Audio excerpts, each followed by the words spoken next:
Alhamdulillah wassalatu wassalamu ala Rasulillah amma ba'du. Bismillahirrahmanirrahim. Ya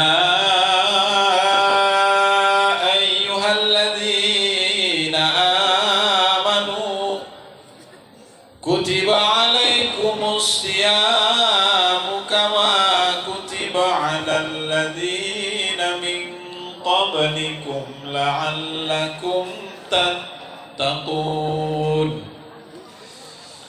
Sama kita hormati Ibu KTU, Bapak dan Ibu Wakil Kepala Madrasah, seluruh Ustadz Ustazah, Dewan Guru kita dan yang kami banggakan, anak-anak kami seluruhnya kelas 7, 8, 9 yang insya Allah semua pada pagi hari ini berpuasa.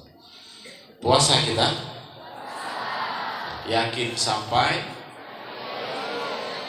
Alhamdulillah. Bapak nggak lama-lama, sebentar saja, tapi tahan suara biar cepat kita. Bersyukur kita kepada Allah, kita sehat. Hari ini kita sudah sampai pada puasa yang kelima. Ada yang keenam? Ya, kalau mau 6 juga nggak apa-apa. Karena bangsa kita ini ada 2 ormas besar. Ada yang sudah puasa duluan, ada yang belakangan. Biasa. Salawat dan salam kita sampaikan kehadiran baginda Rasul. Selamat kita di dunia dan selamat pula di yaumil akhir. Amin ya rabbal.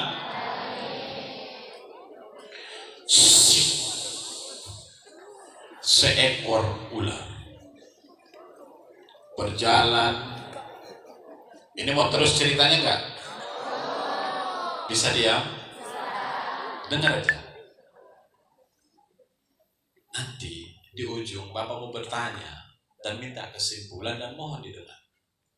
Seekor ular jalan di rumah seorang tukang kayu. Dia kerja buat mebel, buat meja, buat kursi sekolah. Pada saat ular itu berjalan di rumah tukang kayu kecapean sorenya.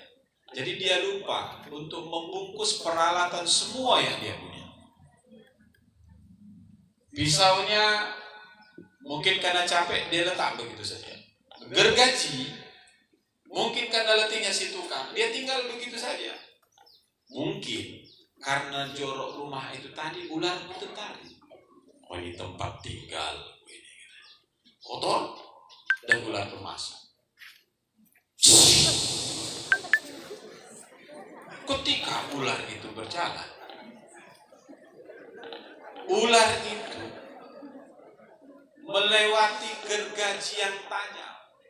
Ketika dia melewati gergaji yang tajam itu, badan ular itu luka. Namanya gergaji tajam. Dilindesnya gergaji itu, dan gergaji itu melukai tubuhnya, dan tubuhnya pun luka berdarah. Karena berdarah, maka dia pun marah. Emosi ular. Wah, apa ini nih? Apa ini gergaji? Benda apa ini? Akhirnya dipatuknya gergaji yang tajam itu, dimakannya. Apa yang terjadi? Ya makin luka, makin berdarah, fisiknya makin hancur. Karena merasa kurang lagi, dililitnya kembali gergaji itu, dan padanya luka, berdarah, dan terus pada akhirnya dia kandas, tewas, dan mati. Kira-kira dari sepotong kisah yang pendek ini, Bapak sengaja cari kisah yang pendek, kan ini udah panas. Udah bisa dibayangkan? Silahkan berdiri, satu di antara kamu yang bisa mengambil kesimpulan. Apa yang dilakukan ular itu yang pada akhirnya menyiksa dirinya sendiri dan pada akhirnya membuat dia terluka, mati dan binasa. Silakan, jangan usah tanya orang. Kisah ular tadi Yang dia lilit gergaji itu yang membuat dia luka dan pada akhirnya mati, itu gara-gara apa dan faktor apa. Dan silakan satu di antara kamu berdiri dan ceritakan. Ini biasanya kita di sini Ramadan asal ada kuis pasti ada hadiah. Terpaksa Bapak tadi menyiapkan hadiah 1000.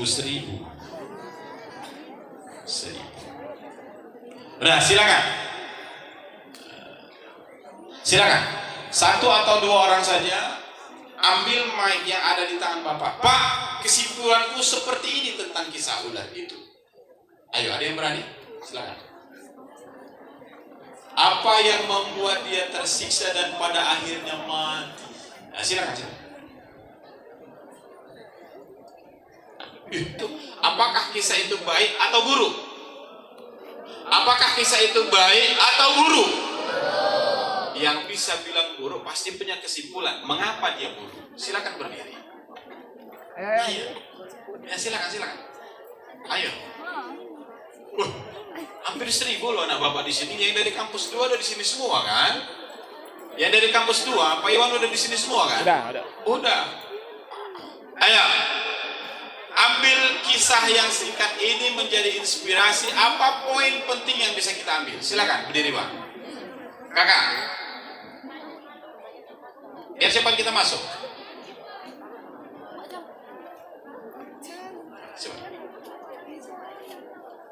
Iya. Ada. Kasih tepuk tangan. Kasih ke tengah.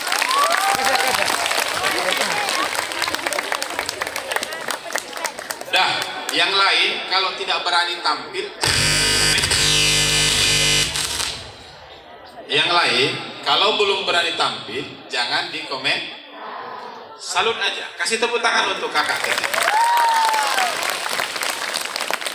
Kakak nyimak kisah tadi. Menyimak kisah tadi.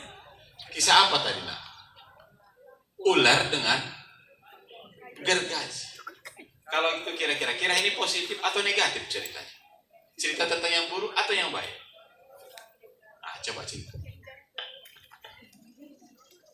Karena ular tadi itu tidak bisa mengendalikan emosi.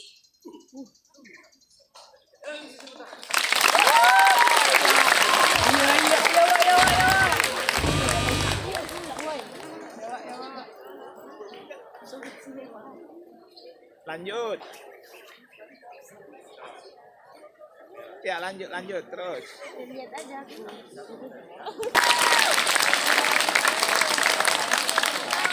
Cair. Bapak mau ngasih banyak nggak? Ada uang Bapak bayar. Ada lagi yang mau menambahkan? Silakan. Tengok tangannya. Yang perempuan sudah. Kita tunggu yang laki-laki. Mana yang laki-laki?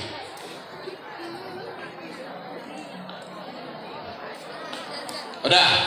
Biar cepat kita. Satu orang aja. Biar selesai.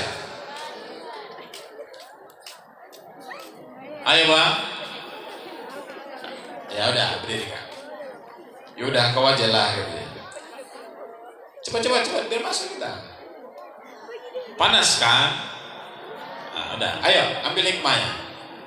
Cepat, kita tunggu. Yang laki-laki belum ada. Ada Pak Iwan, coba cek. Habis, gak ada yang mau nambah? Gak ada yang berani? Anakku semua, dengar. Begitulah. Kalau ketiadaan ilmu membuat seseorang selalu berbuat salah langkah. Mengapa dia melakukan itu? Dia kan udah tahu bahwa dia terluka. Itu kan gara-gara benda yang tajam yang dia lindas tadi dan dia lewati. Mengapa dia patuh kembali? Karena bodoh, jahil, bodoh. Maka ayat yang pertama turun itu bukan cerita tentang menyuruh sholat, bukan. Ayat yang pertama turun bukan menyuruh tentang puasa, bukan. Ayat yang pertama turun bukan cerita tentang bagaimana sedekah, bagaimana beramal saleh, bukan. Tapi ayat yang pertama turun itu bunyinya apa? Ayo kita baca sama-sama. Bismillahirrahmanirrahim. Iqra.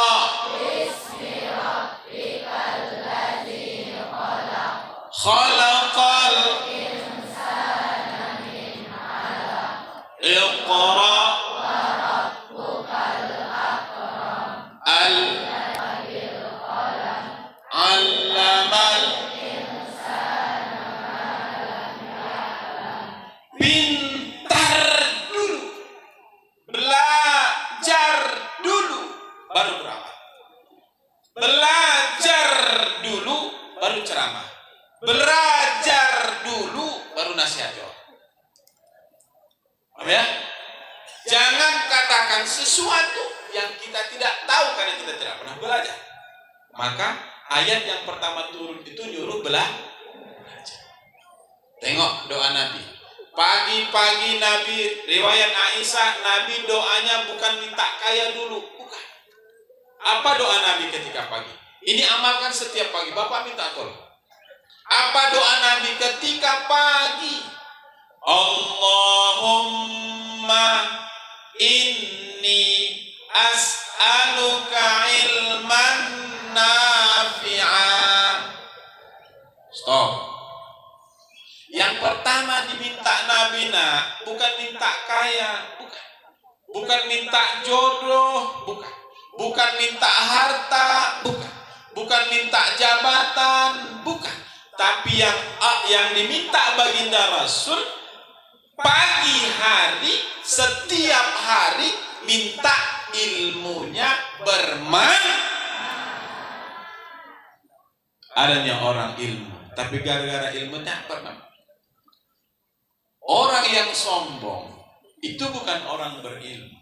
Orang yang angkuh dan merasa hebat itu bukan orang yang berilmu. Orang merasa lebih dari kawan yang lain itu bukan orang yang berilmu. Maka ilmu yang bermanfaat itu membawa kita semakin tawadu. Orang yang berilmu cara bicaranya berbeda. Orang yang berilmu cara menatapnya berbeda. Orang yang berilmu cara berjalannya berbeda. Orang yang berilmu cara berteman maka diminta setiap pagi ilmunya itu dulu. Sepakat ya? Allahumma, ayo. Allahumma inni as'aluka ilman nafi'an wa rizqan thayyiba wa amalan mutaqabbala. Orang yang sudah kaya ilmunya pasti akan menurut ini yang kedua, semakin kaya hartanya. Kalau sudah dia berilmu maka akan dipakai orang dimanapun berada. Kalau sudah berilmu, pintu rezeki itu akan terbuka. Dan yang terakhir, ilmu itu akan mendatangkan amal. Amal yang baik itu yang diterima Allah. Macam mana amal yang diterima Allah? Mutaqabbala. Dia makbul. Nah ini, karena ilmunya dia beramal, Allah terima. Tapi kalau tidak berilmu, seperti puasa Ramadan ini pun ada Tengok, nanti selama kita sekolah, selama kita sekolah di madrasah ini selama Ramadan akan banyak ilmu yang akan disampaikan teman-teman kamu sendiri dan termasuk guru pendamping yang ada. Maka belajarlah, simak benar bagaimana puasa yang baik, bagaimana puasa yang benar, bagaimana puasa yang diterima dan amal ibadah diterima. Bisa ya? Ayo sama-sama kita baca doa dan Bapak minta doa ini setiap pagi subuh. Karena Nabi saja pun minta setiap pagi. Konon lagi kita yang bukan Nabi juga, tapi Nabi Roh, Nabi Ngal. Oke, Allahumma inni as'aluka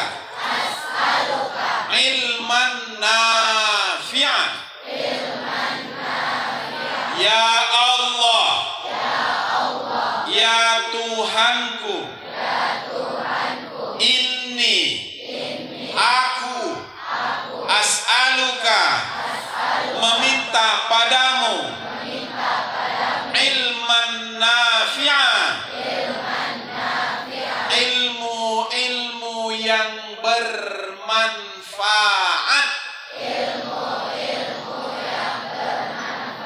wa rizqan thayyiba, rizki yang baik, rizki ayahku yang baik, rizki ayahku yang luas, rizki emakku yang luas, rizki kami sekeluarga yang baik. Karena rizki itu kita bisa sekolah, bisa beli baju, ya kan? Wa amalan mutaqabbala, dan semua amal kami Engkau terima ya Allah. Amal ayahku, amal ibuku, amal keluarga kami, terutama di Ramadan ini ya Allah. Ramadan bulan doa, banyak minta ya, bisa ya? Amin ya Rabbal. Itu aja, nanti tak pulang kita. Sebentar tadi janji ya kan? Barangkali ini aja, silakan masuk ke ruangan dan seterusnya akan ada pembimbing dan teman.